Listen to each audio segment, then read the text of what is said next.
Hallo, schönen guten Morgen, guten Tag, oder vielleicht auch guten Abend.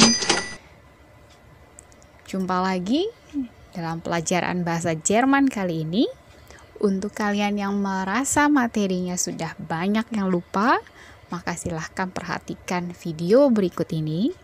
Untuk yang merasa, bahasa Jerman sih bisa lah, materinya sudah di kepala semua, coba cek sekali lagi apakah benar semuanya sudah diingat dengan baik melalui video ini. Yuk kita mulai, ini adalah materi selama 1 tahun ini. Deutsch in der 10. Klasse. Materi pertama kita adalah sich vorstellen. Kita mulai dengan belajar begrüßung. Was ist begrüßung? Yang lupa, begrüßung itu apa ya? Coba cek lagi di kamusnya atau di buku catatan kalian. Ini adalah contoh untuk begrüßung. Saya sudah pakai di awal tadi. Dengan kata halo, dengan kata guten Morgen. Lalu berikutnya, ada guten Tag, guten Abend, dan lain-lain. Kalau ada sapaan berarti ada untuk perpisahan. Untuk perpisahan kita bisa katakan auf Wiedersehen und auf Tschüss. Bedanya apa? Perbedaannya adalah kapan dipakai untuk formal dan kapan dipakai untuk informal. Auf Wiedersehen, das ist für formal, und Tschüss, wir können das auch benutzen mit unseren Freunden, Kollegen und so weiter.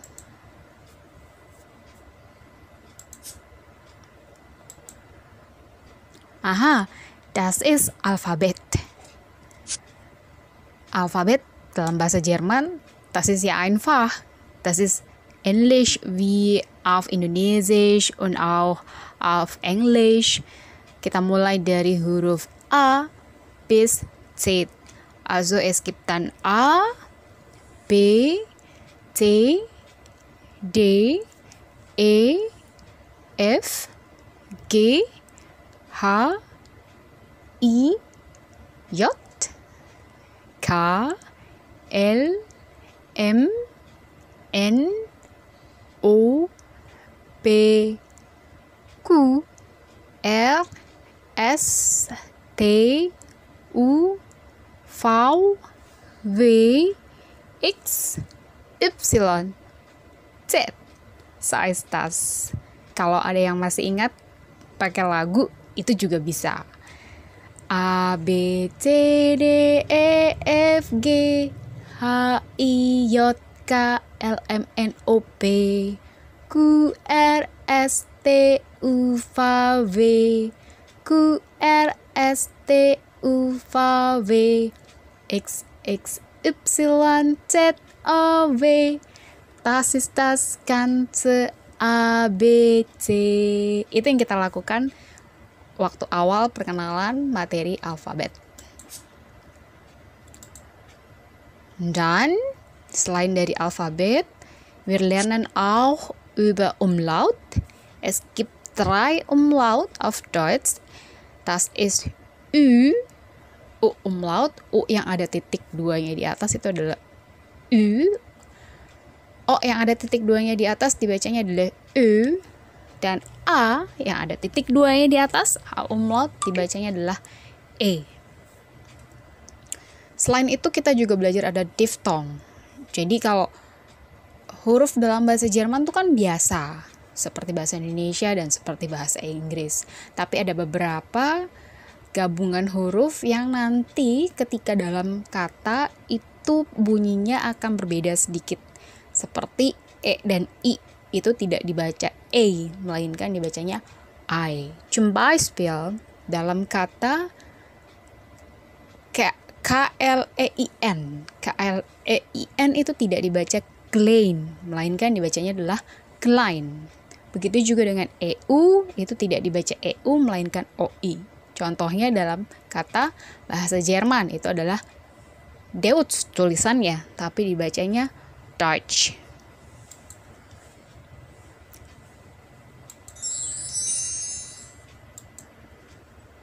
Aha, so das ist die Begrüßung. Tadi sudah kita singgung sedikit. Ini adalah waktunya kadang-kadang kita bingung. Kapan sih kita pakai Guten Morgen? Kapan sih kita pakai Guten Tag? Kapan sih kita pakai Guten Abend? Und so weiter.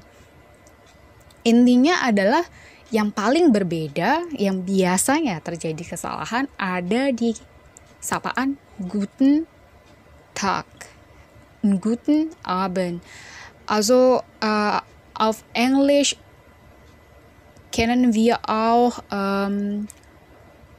good afternoon and good night, ya. Atau kita tidak pakai kata Guten Abend begini. Biasanya kita kan tahu ada selamat pagi, selamat siang, selamat sore, dan selamat malam. Permasalahannya adalah di bahasa Jerman itu hanya ada selamat pagi yaitu Guten Morgen, lalu nanti selamat siang itu Guten Tag, dan tidak ada selamat sore. Karena sampai jam 6 itu kita pakainya Guten Tag. Dan nanti kalau di atas jam 6 kita pakainya Guten Abend. Tapi kalau kita mau tidur, maka ada satu lagi, yaitu genau, yaitu adalah Guten Nacht, nggak pakai N ya, Guten Nacht itu adalah selamat tidur. Kalau bahasa Inggris ada padanannya yaitu good night, ya. Guten Abend ini padanannya dalam bahasa Inggris adalah good evening. So is das. Lalu ada keterangan waktu. Ada gestern, ada heute, ada morgen. Ini penting sekali untuk membuat sebuah kalimat. Misalkan kita pakai keterangan waktu, kapan ya? Heute artinya adalah hari ini, heute. Gestern berarti mundur, kemarin.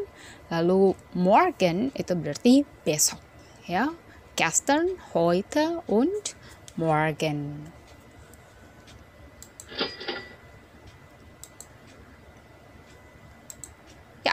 Kalau kita baru berkenalan, kita pasti akan menanyakan kabar. Ada 3 kalimat di sini, walaupun artinya sama. Hanya bedanya kapan digunakannya. Apakah untuk formal ataukah untuk informal.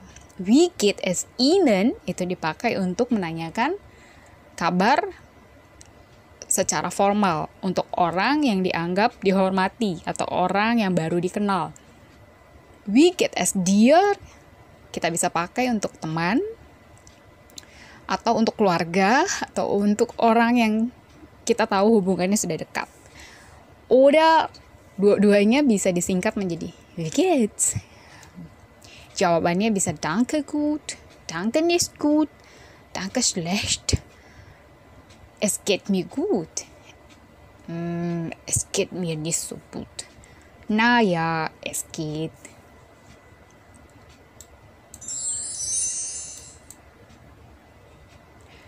Beberapa kosakata tambahan, misalkan kita mau mengatakan maaf, Entschuldigung, jawabannya adalah bitte. Tapi bitte punya beberapa arti, bisa dipakai seperti silakan, atau seperti kata tolong, atau untuk merespon ucapan terima kasih. Misalkan ada yang mengatakan, Dankeschön, bitteschön, saya das. Und auch, ini ada satu tambahan lagi selain tadi auf Wiedersehen und auch tschüss, ada bis morgen. Kalau yang mengingat materi yang sebelumnya, mungkin ada kalian yang mengingat, oh iya pernah dipakai nih, bis später, bis bald, bis Montag, bis Freitag, bis Samstag und so weiter.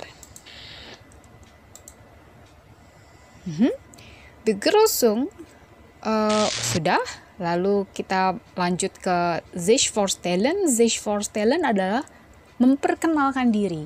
Apa sih kalau kita lagi memperkenalkan diri itu, apa sih yang kita katakan? Pasti yang pertama adalah tentang nama. Kita mau mengenal orang, pasti kita mau bertanya namanya, atau orang bertanya pada kita nama kita siapa, maka kita harus bisa menjawabnya. Sudah dituliskan ada formal dan informal. Wie heißen Sie? Wie heißt du? Wer sind Sie? Wer bist du? Ya, jawabannya ada 3. Ketiga-tiganya ini artinya sama. Nama saya adalah. Kita bisa pakai yang mirip-mirip dengan bahasa Inggris, ada mein Name ist. Oder ich heiße. Oder ich bin. Ketiganya kalimatnya artinya sama. Kita bisa pakai salah satu, yang manapun sama saja artinya. Selain nama, ditanyakan atau dijawab juga tentang Herkunft. Was ist Herkunft? Herkunft adalah asal dari mana. Kita berasal dari mana. Pertanyaannya adalah woher kommen Sie oder woher kommst du? Maka jawabannya adalah ich komme aus. Ich komme aus. Ya. Selain Herkunft ada Wohnort. Wo wohnen Sie? Wo wohnst du? Ich wohne in. Harus diingat kalau tadi ich komme aus, maka ini adalah ich wohne in. Dan hati-hati, komme und aus itu sudah kesatuan, jadi jangan dipisah, jangan ditukar. Mereka sudah punya pasangannya masing-masing. Ich komme aus, ich wohne in.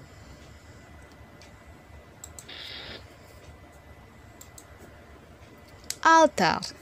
Walaupun kalau kita baru berkenalan itu agak tidak sopan bertanya tentang usia, tapi yang dipelajari di sini adalah kita tahu cara bertanya atau cara menjawab usia. Mungkin akan dipakai di saat di interview atau kita menuliskan formular, gitu ya. Walaupun disesuaikan lagi dengan kultur kita, biasanya menanyakan usia tuh agak-agak sensitif ya bagi sebagian orang. Bagi yang lain sih banyak yang nggak apa-apa tuh, nggak masalah kok, das ist kein Problem. Tergantung pada orangnya masing-masing lagi dan tergantung pada budayanya juga. So ist das über Alter? Ja, jetzt es gibt dann ein Beispiel, das ist ein Dialog zwischen Lena und Peter. Also Lena zum Beispiel. Wie heißen Sie? Ich heiße Peter. Und Sie? Ich bin Lena. Wie alt sind Sie? Ich bin 15 Jahre alt. Was machen Sie? Ich bin Schülerin. So ist das. Das ist ein Dialog. Kalian juga bisa membuat dialog seperti ini, gitu ya. Walaupun baru belajar, ya kira-kira hampir setahun bahasa Jerman, ya tapi kan sebenarnya tidak sampai 1 tahun, masih banyak yang dipelajari dan bolong-bolongnya. Das macht nix. Belajar bahasa itu harus dicoba. Kalau tidak dicoba, ya tidak akan bisa, gitu ya. Walaupun materinya sudah banyak, walaupun belajarnya bertahun-tahun, tapi kalau tidak digunakan, ya sudah, sama saja bohong. Pasti akan lupa itu.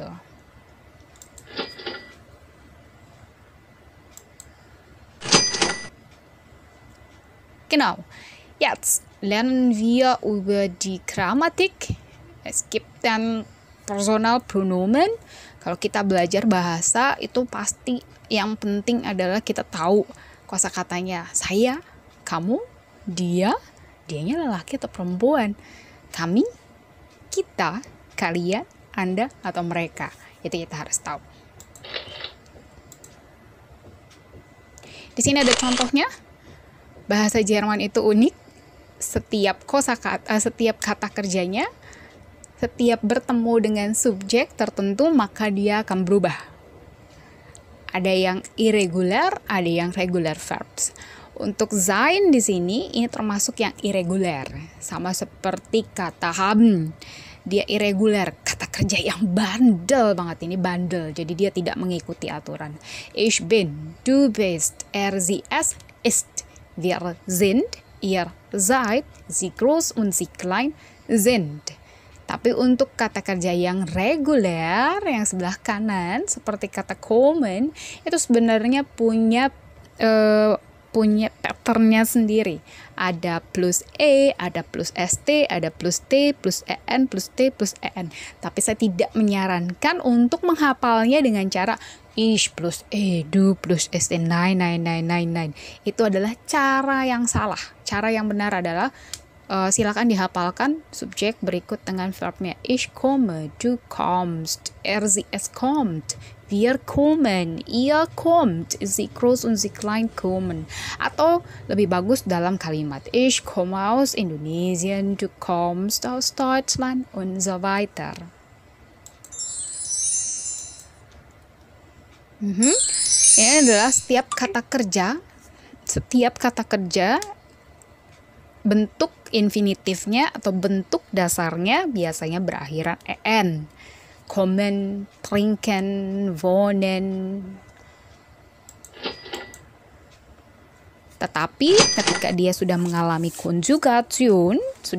konjugasi dan dimasukkan dalam kalimat, maka en-nya berubah berdasarkan tadi, yang format yang tadi ya, yang ich komme, du kommst. Nanti berarti trinken juga akan berubah menjadi ich trinke, du trinkst, er trinkt, wir kommen, ihr trinkt, wir trinken, ihr trinkt, sie trinken und so weiter.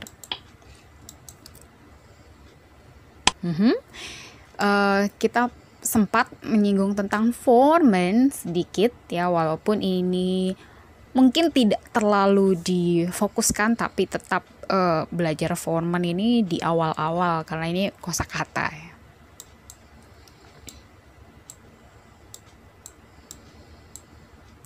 Apa itu Formen auf Deutsch? Ist das?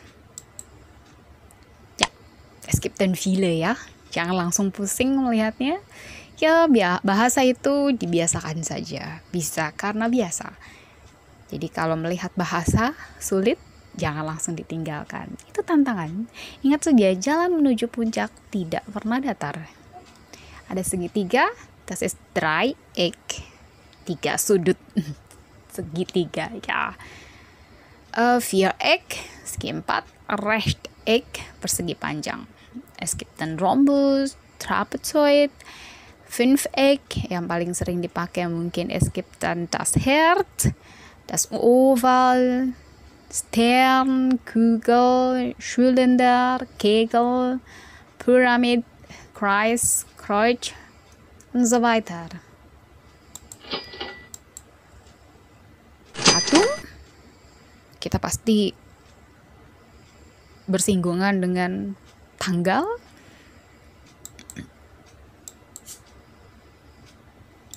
Nama-nama hari, Montag, Dienstag, Mittwoch, Donnerstag, Freitag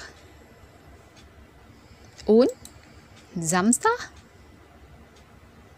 der letzte Tag, Sonntag. Und auch die Monate in einem Jahr. Es gibt Januar, Februar, März. Sengaja saya berikan Rotfarben.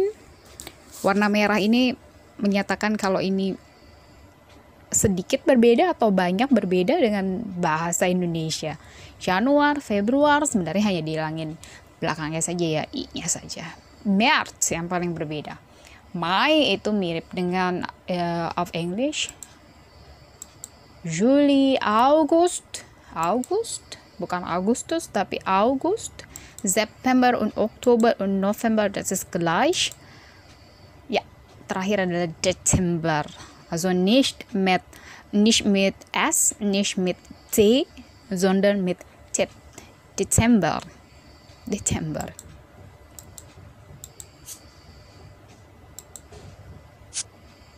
Also setelah tadi kita belajar tentang hari dan juga bulan, sekarang kita belajar tentang pengucapan tanggal.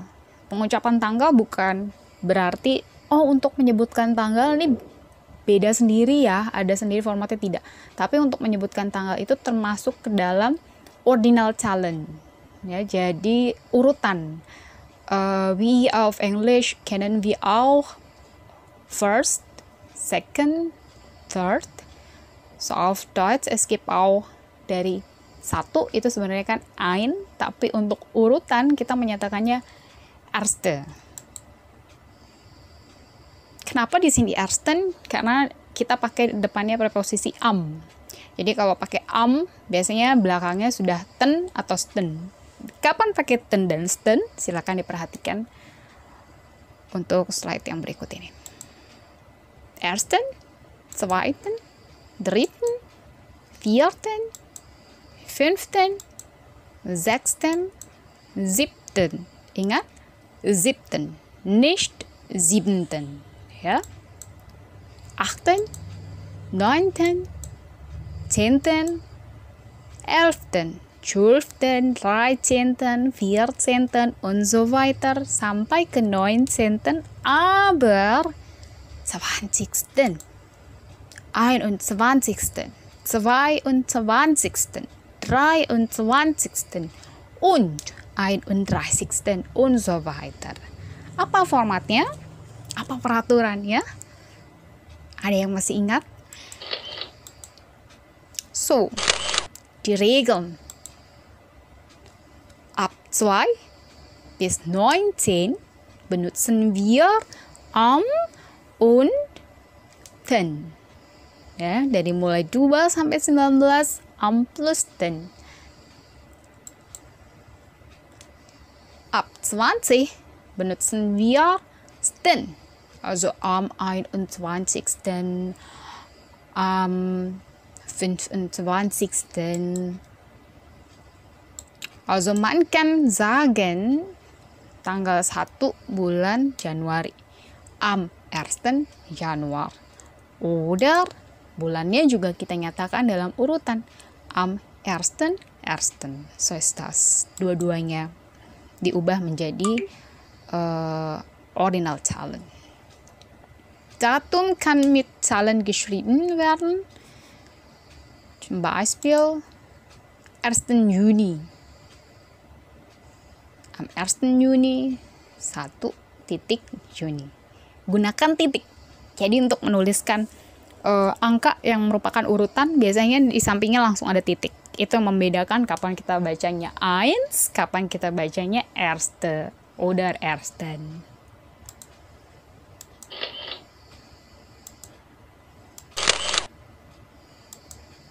Ini adalah contohnya. Sama seperti yang kita sudah bahas tadi.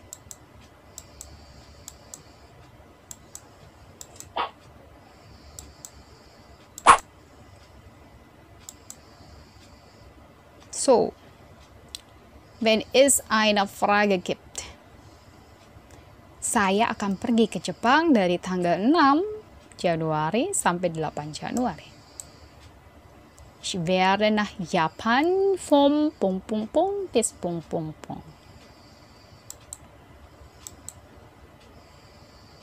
Wann ist das Geburtsdatum von Garyadren?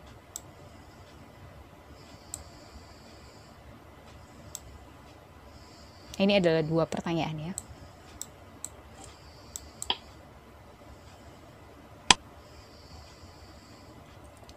Farben.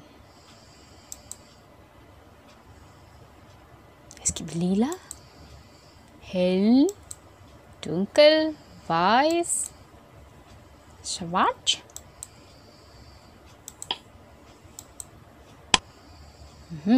Blau, rot, weiß, rosa, grün, violett, gelb, orange, grau, braun, schwarz und so weiter. Jahreszeiten. Wir lernen auch über Jahreszeiten. Es gibt dann 4 Jahreszeiten in Deutschland und auch in anderen Ländern. Walaupun di Indonesia hanya ada 2 Jahreszeiten, yaitu musim kemarau dan musim hujan.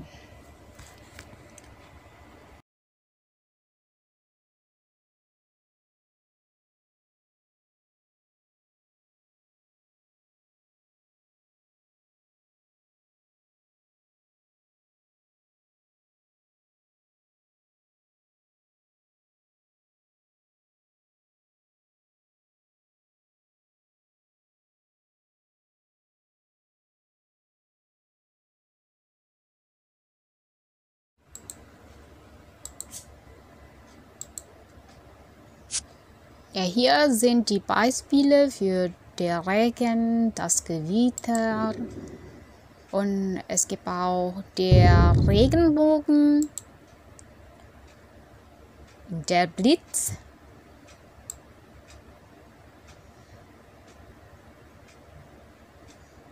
Eigentlich können wir auch dieses Thema lernen noch in der 1. Klasse. Ya, jadi tidak perlu khawatir kalau ada yang merasa kayaknya nggak pernah nih belajar yang ini. Ya, di kelas 11 nanti kita akan dapat materi ini. Ini hanya sekilas-sekilas saja, tapi untuk belajar lebih detailnya lagi nanti ada di kelas 11. Es gibt die Wolken, der Wind und auch der Schnee, das Eis. Nah, kalau ini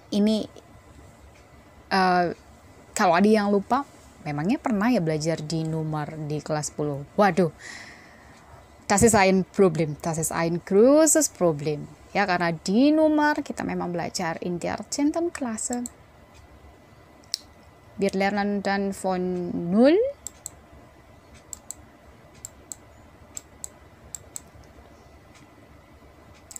Ada yang bisa menyebutkan angka ini?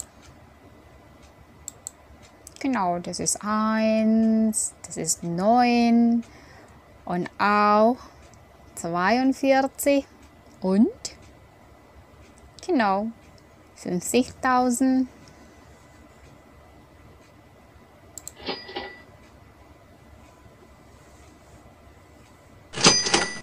Sudah hafal dengan angka-angka ini? Auf Deutsch natürlich.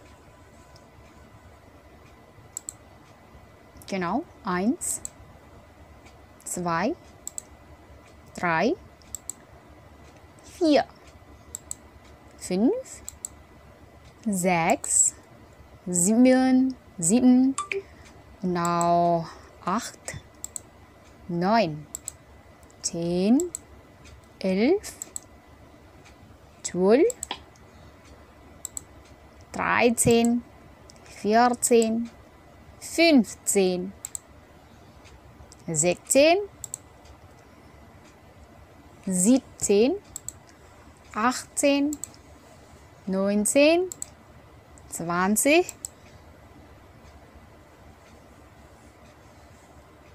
21,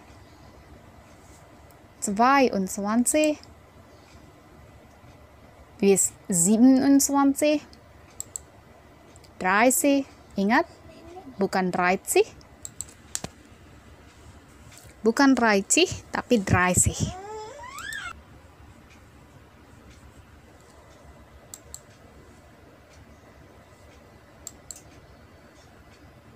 42,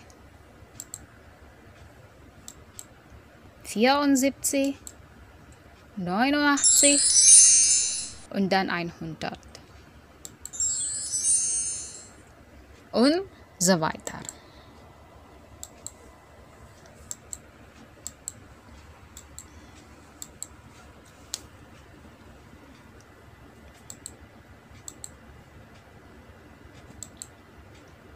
Seribu 1432, 1432, 2000, 2714, 10.000, 31.000, 100.000 und auch 1 Million. Jetzt kommen wir dann zu dem neuen Thema, das ist Satz. Also beginnen wir mit W-Frage. Kita mulai dengan pertanyaan dengan W-Frage. W-Frage itu sesuai dengan namanya, berarti kalimat tanya ya, kata tanya yang akan dimulai dengan huruf W. Wo, woher, wohin, was, wann, wie, wer. Zum Beispiel in einem Satz, wo wohnst du? Woher kommst du? Wohin gehst du? Was machst du? Wann bist du geboren? Wie alt bist du? Wer bist du? Und wie? Wie alt? Wie alt sind Sie? Wie lange? Wie lange lernen Sie Deutsch? Wie viel? Wie viel Geld hast du? Satzbilden. Yang perlu kita ingat adalah Satzbilden. Kita punya 4 jenis kalimat. Yang pertama adalah Aussagesatz, yaitu kalimat pernyataan atau kalimat positif. Ich komme aus Leipzig. Pernyataan. Punkt. Negativsatz. Sesuai dengan namanya berarti ada yang dinegatifkan di sana. Ich komme nicht aus Leipzig. Saya tidak datang dari Leipzig. Fragesatz. Berarti kalimat tanya. Kommst du aus Leipzig? Befragesatz. Kalimat tanya yang dimulai dengan W-Frage. W-Fragesatz adalah kalimat pertanyaan yang menggunakan W-Frage yang tadi. Wo, woher, wohin, wann, und so weiter.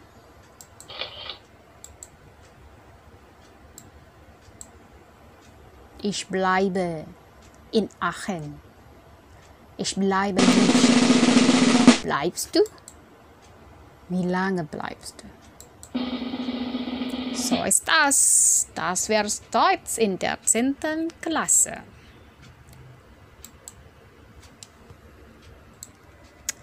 Bagaimana? Apakah kalian sudah mengingat materi-materi selama 1 tahun ini? Sudahkah cukup jelas penjelasannya? Atau masih ada beberapa yang kurang penjelasannya? Atau masih ada beberapa yang ingin diulang penjelasannya? Silahkan tuliskan di kolom komentar kalau kalian masih merasa kurang, atau kalau kalian merasa juga penjelasannya sudah membuat pencerahan. Tuliskan juga komentar kalian, atau bagikan apakah menurut kalian semua pelajaran itu ya nih, saya sudah bisa menguasai dari awal sampai akhir. Oh iya nih, materi ini saya sangat suka. Egal, ya. So, danke schön. Supaya nanti saya bisa membuat video-video yang lainnya yang berhubungan dengan pembelajaran bahasa Jerman tentunya. Jangan lupa like, share, and subscribe. Danke schön.